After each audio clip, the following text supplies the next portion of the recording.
hello everybody. Just giving everybody time to actually like pop in before I get started. Um, Hope everybody's having a good Friday. I'm about to just go into this a little quick before I go ahead and enjoy the rest of my birthday. Thank everybody in advance for wishing me happy birthday yesterday. I appreciate it. Much love. Thank you all for doing that. That's probably the reason I didn't come on yesterday, but I'm kind of glad I waited until Friday to come on to kind of talk about all of this stuff. So today I just kind of wanted to go a little bit into what's going on for the week, and to let you guys know that I've actually started a page where I will be doing most of my lives now, and I'll just be sending everybody like out notifications. You guys can come on there to kind of add me. So the first thing I wanted to kind of discuss on this live was the things that's happening right now in the Minneapolis area in Minnesota. And we've seen this time and time again. The first time we've seen this was, Ahmaud Arbery, and I'm not gonna say the first time, but we've seen this time and time again where African American people's lives come off as lesser than their counterparts. Right now we have a police officer who it took a whole 2, 3, 4 days to actually arrest him after he put his knee into a man's neck and killed him on somebody's live video, on an actual video. And it's heartbreaking because we had a case where a black officer killed a white woman. That officer was arrested within 2 to 3 days and tried, and he went to jail. That man is spending time in jail. It goes to show you a little bit of the things that happen in this country when it comes to us African Americans. Our lives aren't really valued like that. And I see people fussing about, they're rioting and protesting, and I'm not big on rioting and protesting. I mean rioting, but at some point in time you have to come to realize that people get tired of being upset. People get tired of protesting. And it seems like nothing gets done in this country until we protest. I tell people all the time, this country was built off of rioting. If you guys look at the the Boston Tea Party, they rioted. The American Revolution started because of a riot. This country only understands, it seems like, especially white Americans in this country, they only understand violence. That's it. That's the only way that stuff gets changed, is when people are violent. And I know people say, eye for an eye, then we go end up blind. But I'm like, hell, it's either eye for an eye or we just go keep getting slain every week. I'm pretty sure this happens every week. The only difference is that these cases are coming into the public light. You look at George Floyd in Minneapolis. You look at Breonna Taylor. Breonna Taylor just died, 2, 3 weeks ago in a police raid. And they say it was an accident. Do you think those cops went to jail? Absolutely not. Those cops are still walking around. All those cops that broke into her home and killed her and shot into her home are still walking around, and they still have their jobs. That is the biggest issue with me when it comes to police violence and police brutality. Like, police can do what they want to do, and that's it. And that goes back to the issue of the police unions.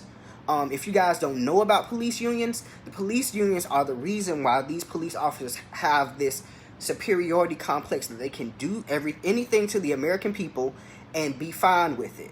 Because at the end of the day, we're all Americans at the end of the day. Like, I'm an African American, I know that. But my taxpaying money goes to paying Brookhaven's police department. I should not fear when I see a Brookhaven Police Department police car pull up or see one of their officers. I mean, I try not to be scared, but I'm a black guy. I'm not a tall black guy, thank God. I think that's probably why I don't really get, have a lot of issues. But it's just frustrating to continuously see the same thing over and over. Black man dies, black woman dies, police officer goes on leave. They get a paid leave. That means they're either at a desk job or they're sitting at home and still getting paid off of taxpayer money. Most police officers make about $60,000-$70,000 a year off rip in most of these major cities. So that's a big issue right there. So that means they're still going to get their $2,000 to $3,000, $2,000 to $2,500 check every 2 weeks when it's time for them to get paid just to sit at a desk after they just killed somebody or taken somebody's life. That ain't fair, because I'm a teacher and I always say light-skinned blacks are less threatening. I ain't light-skinned though, I'm brown. Thank you very much. Okay. But I forgot what I was saying. But yeah, that's an issue, because like, I'm a teacher, so if something happens at the school district and I get in trouble, I'm going home with no pay. They're going to suspend me with no pay. It could literally be something false. But a lot of the times we see these police officers who are on camera, and it's like we have cameras now, and they still have no issue killing people on camera. If you look at the George Floyd video that I posted earlier in the week, the man or woman, whichever one it was, is recording him. And he's sitting there like, I don't care. I'm not going to get in trouble. He resisting arrest. Most police officers, they don't, and that's why I said most. I'm not going to say every police officer is bad. Not every white police officer is bad. But you have to ask yourself, like, what's going on in these police departments where a police officer can kill a person, or they all have a partner, or all have backup on these stops. It's like, how do you, as an officer, you allow this brutality to happen with your partner right there? It's like, if you're a good cop, why aren't you stopping what's going on? Why aren't you saying, hey, get off his neck? The Asian cop, Mr. Child, was just sat there, and I didn't even realize it was 2 other cops that were sitting there at the same time. Like, so in total there were 4 cops that was holding him down. 4 cops. Well, 3. But there was 4 cops on the scene. You had no need to be on his neck. And I heard this black Republican, he's a friend of mine, and he was like, oh, I heard that's a actual move that they do to keep people restrained. I said, I have restraining training. When I taught special education kids who were rowdy, we never were taught to put a person in the chokehold or put our knee into a person's neck on the pavement. That is the most ridiculous and obscene thing I've ever heard in my life. And it bothers me when I see people say stuff like that. And then we're getting to like what's going on in Minneapolis, where they rioted and burnt the police station down, and people are like, oh, they're burning down this community and it's their community. And I'm like, it don't matter. Is it really their community? If a cop can come in and kill you at any given time and walk away freely off of your tax money, that's not your community at that point. And I need African Americans to realize, and I'm looking at this right now on TV in Minneapolis at 4 p.m. Central Standard Time. These folks have riot gear out. Riot gear. Just 2 weeks ago, when all those white folks, and these are people these people don't even have guns on them. They're regular people in shorts and shirts right now that's protesting. They have signs up, and you have police out in riot gear. But 2 weeks ago, we just seen a whole bunch of white folks in public in Capitol buildings with guns and screaming at police and charging into Capitol buildings. When I tell white people they don't realize the privilege they have, I show them those pictures. I say, look at this. This is you guys carrying guns into a federal building. You are supposed to be arrested on sight as soon as you bring a gun to a federal building. That is law in all 50 states. You are not to have a gun nowhere near a state building. But here we are with white folks, and none of those white folks were arrested. Now, mind you, they are not even telling us the numbers of people that were arrested in Minneapolis right now. Right, this is Louisville last night. They're tearing up Louisville, and they're probably upset still about the shooting thing of Breonna Taylor. That in itself is crazy. Like, I just found out that we have one here in Atlanta, Georgia. I'm a little mad because I'm like, they don't where do I find this stuff? Because I want to go get out and protest too. But I'll probably go out tomorrow, and do something like that, because I actually want to see what goes on, what's going on. And it's so funny because we also see people coming in from different areas that feel like, that feels it's necessary to cause this racial tension and charge up the police. They had a video of this journalist who had like gunshots going off on his phone to make it seem like the protesters were shooting back at the police. And they had the protesters had to check him, like, why are you doing that? You're putting our lives in danger. And also, at the end of the day, with you doing that, you making it seem like the protesters are just out here like shooting at the police, spinning a story. That's not right at all. So we see the George Floyd thing that happened in Minneapolis. We see Breonna Taylor, the Breonna Taylor issue that happened in Louisville, Kentucky, where she was shot down in her home. And we also see Ahmaud Arbery's case where, at least we got 2 arrests done. But like I told y'all, this Breonna Taylor issue is a big thing for me, because I'm like, these people busted her door and shot her, killed her, and they still haven't been charged. Like, police have this idea that I can shoot a person, and because I'm a part of the union's going to save me. And the problem with the unions is the unions have so much power that now you have all these politicians, they fear these police unions. They fear them. The undercover cop breaking windows to cause more drama. And that's probably true. That's probably true. We always see where people implant, I call them opportunists. When we're trying to get something done in our communities and change things, you always have those opportunists that come in and wreak havoc. Because I'm pretty sure the protesters that's protesting had nothing to do with what was going on with Target and all that stuff. But I'm not mad at them at all. Tear it down if you have to. Because that seemed like that's the only thing that got them to actually charge this man. Because he just got arrested today. I'm not even sure of the time, but he got arrested. And it's crazy because Derek Chauvin, and I posted something earlier and I forgot to write it down in my little notepad, but he's been on administrative leave 3 times prior to this case. He killed the Native American man, he killed the Hispanic, and then he shot another Hispanic man, but he lived. So that is 3 times prior to this that he had to go on administrative leave. I'm like, who the hell thinks it's okay for a cop to shoot somebody 3 times and you still get paid and you still have a job? It's crazy. I find it crazy that you are still allowed, after doing all this stuff, you still are allowed to have a job. Like, okay, one time, okay, you probably feared for your life. Okay, I'm gonna go with that. You probably fear for your life if it's on camera. But if you cut your camera off and then you say, oh, he ran up at me, why did you cut your camera off? It's just like when the police here arrested the CNN reporters and a couple of other reporters yesterday, people that were with different news media outlets. And it's like, I have a whole CNN badge on my neck. Of course, it was a black or Hispanic journalist that they arrested. They ain't arrest the white guy who was the news, the cameraman. They arrested the black journalist. I'm like, who does this? This man got a whole CNN press badge on with a microphone in his hand.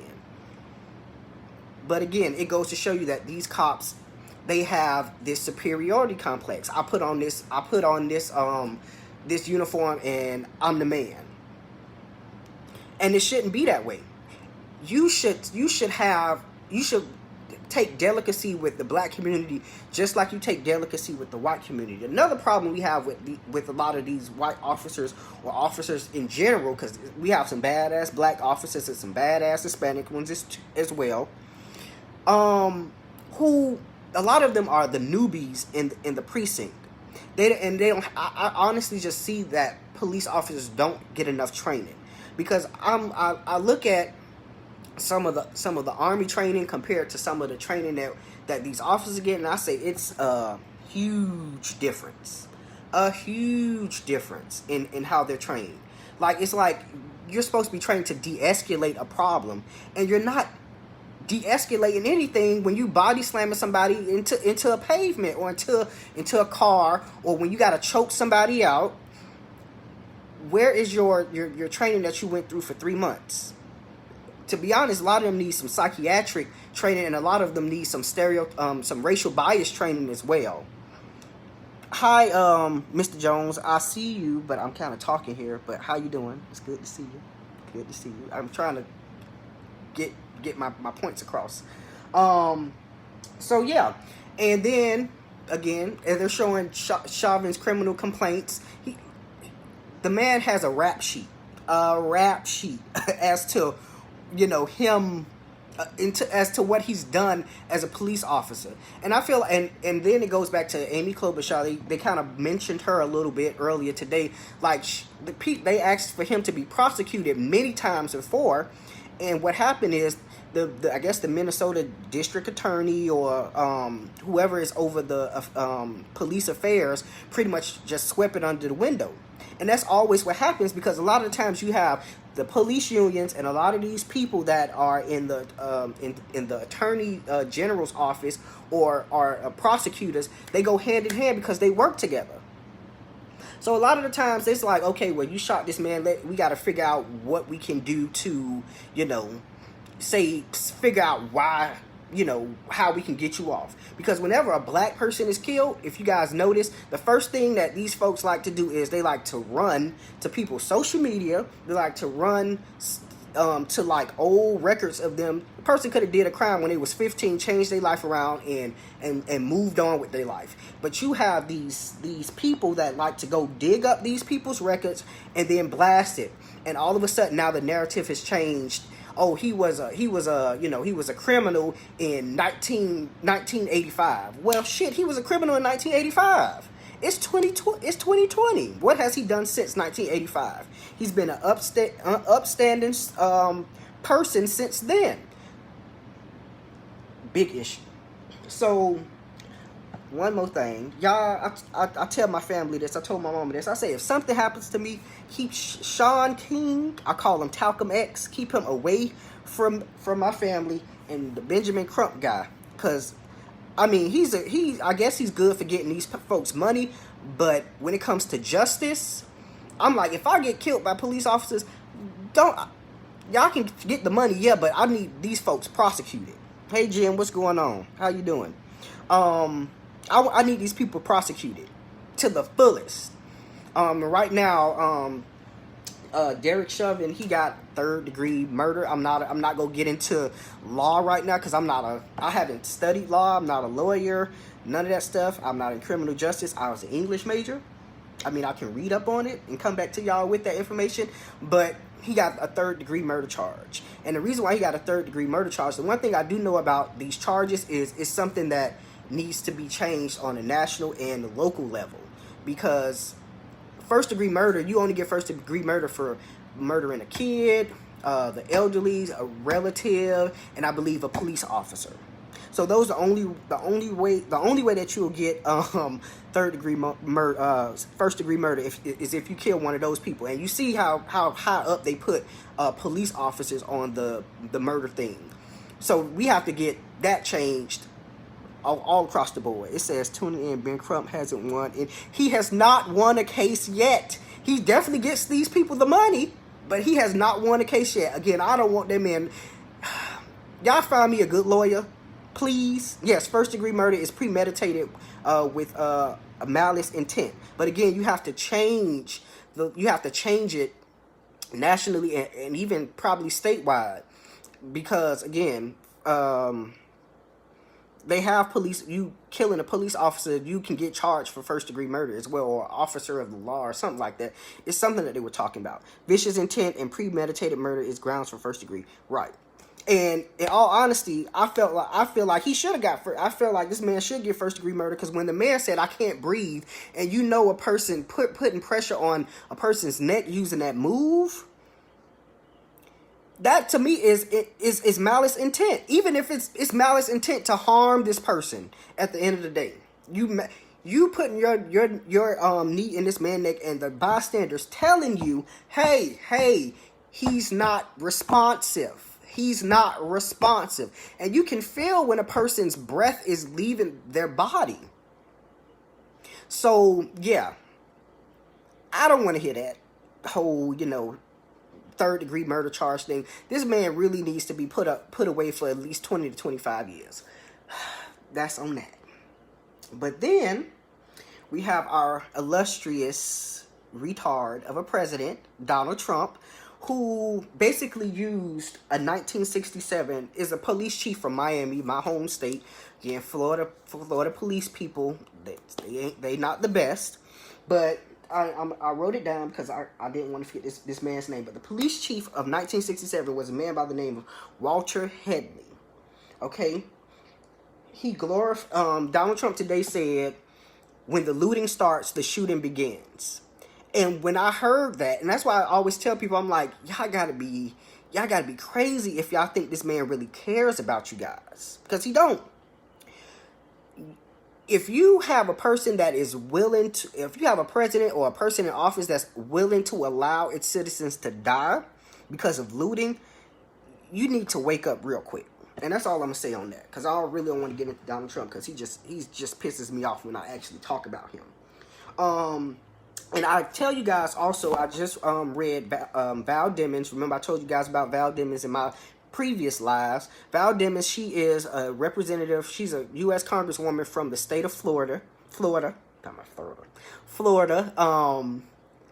She is also on the short list for Joe Biden's VP picks. She just wrote a op-ed piece in the Washington Post, and it's called "Blue Brothers and Sisters, What the Hell Are You Doing?" or something like that. But she's pretty much, and she's always been big on addressing police brutality because she was a former police chief. She was a former police chief that went on to become a congressman. So she's big on trying to stop police brutality. So guys, definitely read that piece. Get into that, because that was a good piece that I read. I'm not gonna go over into that, but the statistics are over 1,000 people die from police shootings and police brutality a year. 1,000 people, and yeah, maybe 200, 300, 400 of those people may be African American. And my biggest thing, especially when I hear white people saying, "Well, black on black crime," and I'm looking at them like, why? And I'm gonna tell y'all where this black on black crime thing comes from. This black on black crime motto comes from the Reagan, Bush, Nixon talking points. Those were conservative talking points that people came up with to kind of demonize African Americans. And when something happens to an African American by the police, well, what about black on black crime? What about all that? That's a deflector for people. And if you guys ever notice on Twitter, and that's why when I see black people use, they like, y'all only care about white when a black person dies by the hands of a white cop. Because they shouldn't be killing us at all. They're not going into white communities, busting into people's house and shooting them. When I live over here in Brookhaven, in a white neighborhood, when the police are over here, they waving at people, hello, how you doing? They're real nice over here. They're real nice. Now you go over into the other parts of town, and they may be different with the people there, because again, a lot of them don't see value in African American people's lives. Okay, they see African American people a lot of the times as animals, and you can see that in the blog world. Like whenever something happens and we're speaking on racism and prejudice and police killings, it's always a huge, white people never kind of want to listen. And that's why I tell people, if you got white friends and they being quiet right now, those are not your friends. You might want to step away from them. Even my black friends, I have to step away from them. I had to check one today who was like, I don't agree with the riots. It ain't your job to agree with the riots. Right now, you're not seeing what's going on in them people's city. Of course, from what I was told, this isn't the first time that this happened in Minneapolis. This happens plenty of times in Minneapolis. And the other sad thing about this whole case is that George Floyd and this guy, Derek Chauvin, worked in the same, as they were security guards together at a local bar. So he knew this man. So I'm like, there must have been some ill intent already there prior to, because you're not gonna just maliciously do that to someone. So when I found that out, I was like, okay, this is more more is coming out about this stuff. But yeah, I'm trying to read some of y'all comments as I go, and I'm talking. Let's see, should they not ready for? They strategically approach this. Yes, that is true. So I'm trying to read more into it. And I'm reading more into the case every time. Every time I watch the news, things like that. And I'm trying to make sure I hit on all my points before I get up off this thing, because I have an elay at 6 o'clock that I got to get ready for. An elay meeting. But yeah, it was premeditated. What's going on, Emmanuel? It's always a hidden motive to everything that happens with these police officers. I want you guys to definitely be careful out there, especially to all my African American brothers and sisters, because right now in this country, we are definitely not valued as citizens, because again, a lot of these police forces were started back in the early 1800s when we weren't even seen as people. Okay, 1850s, 1860s, 1870s, when we were still considered slaves. So be careful out there. Joe Biden did a great speech where he talked about what's going on. I like a good speech, but I like to see some stuff that comes with the speech. What are you gonna do? Who are you gonna appoint? This is for me. This is the time where he needs to tell me who he's gonna appoint as his attorney general, because I want to know that up front now. Like, with all this stuff that's going on with African Americans, what are you going to do to change what's going on in our communities? How, not only that, but I need to see that from like mayors as well, like, and these people that's running for sheriff of our communities. Like right now in Atlanta, we have and I don't live in Atlanta, but I drive through it a lot, so I still have some say-so over there because I think I give enough money to what goes on in Atlanta. But you have to ask these people, what is your intent when an officer obstructs justice? Because a police officer can obstruct justice as well and steps out of line and takes someone's life, and he's at fault. Like, those are questions that we need to be asking our politicians or people that's running in our cities. Like, we need to be asking questions. This is the time for us to really be asking people questions at this present moment. But I didn't want to stay long. I just wanted to get on real quick with you guys. Again, thank you guys for the birthday love. I appreciate it. My birthday was yesterday. And I'm really trying to have a good time despite the pandemic that's going on. But yeah, thank you guys for coming on, listening in. I appreciate everybody coming on, giving their opinions, giving me the facts as well, because sometimes I kind of slip up to it. And you guys, when you give it to me, I write it down in my little notebook, journal, doodle thing here. But yeah, be careful. The police officers are definitely go do what they do. My granddad always used to tell me, growing up, if the police stop you, take that damn ticket and we'll fight it when we get in court. Don't sit there arguing with no police officer. Because I'm sure every black man, every black woman who is of age has had the talk with their parents by now. Okay? Elay meeting. I'll get into that on another live. I ain't gonna talk about that right now. But yeah. Made me lose my train of thought, Howard. That's why I'm gonna be looking at the comments like that. But yeah, definitely, guys, be careful. We've all had that talk, that what we should and shouldn't do talk, and that goes back to our upbringing as well. Like with people, white people or people from Europe, their whole thought process is always, they don't have the same thought process that when I get stopped by the police, I may lose my life. That's something that we always have to think about. Like, when the police stops me, that gun stays on that holster. It never leaves off. Ever leaves off. The holster. Even though I'm like about this tall, it never leaves off. And I'll be looking at them like, I'm not about to kill you, fool. I got a whole career that probably paid me more than you. Okay, so I'm not about to throw my job away or throw my life away to argue with you about a ticket. Just give me my ticket so I can go on about my life, and I'll see you in court, or I'll pay it if I know I'm in the wrong. So guys, also with stuff like that, definitely don't be out here, arguing with these cops, because a lot of times they looking for a reason to body slam you, harm you, hurt you, kill you. Okay, and it's not a good thing at all. But guys, take care. Have a good one. Again, I'm about to have an awesome birthday. Just waiting for my people to come back, and we're gonna have a good time. So I enjoyed you guys. Remember, I told you guys that I'm going to be having I'm starting a page, and I'm going to invite everybody that's my friends, and you guys can invite other people too. But that's where I'm going to try to do my lives, so that I can kind of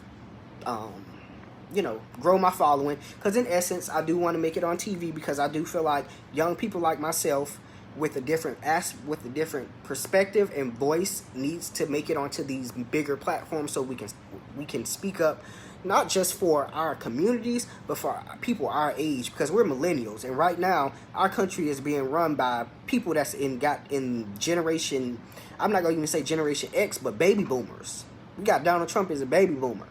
Joe Biden is a baby boomer. So we need to have a voice, and we need to be able to kind of talk to these people or let them hear how we feel. So thank you guys. Have a good one. Howard, thank you for getting on. Thank you guys all for getting on. I appreciate it.